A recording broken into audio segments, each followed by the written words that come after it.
Hey everyone! We are back with another recipe, and today we are going to make a whole fish fry. So let's get started.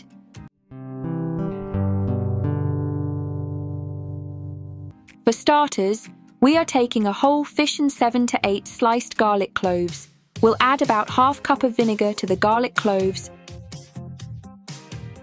We'll grind all these up and cover the fish with it.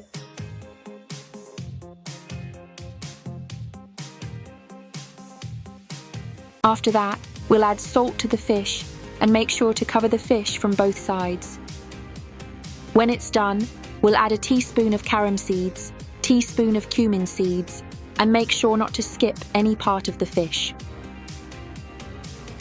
Next, we'll take a teaspoon of coriander powder in a plate, a teaspoon of hot spice powder, a teaspoon of cumin powder, a teaspoon of red chili powder, a teaspoon of turmeric powder, and a bunch of crushed red chilies with an addition of 2 tablespoons of gram flour.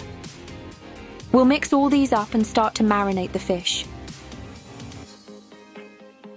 We are making sure to cover all parts of the fish so that every piece of fish tastes flavorful. Next, we'll fry the fish in pan using half a cup of oil. We are flipping the fish to other side every once in a while to fry it properly. And our fish fry is ready. We'll plate it with some lettuce and lemons to make it more flavorful. And there we have it, a whole fry fish, crispy from outside and soft and juicy from inside. If this recipe helped you, consider subscribing, and we'll see you in next video.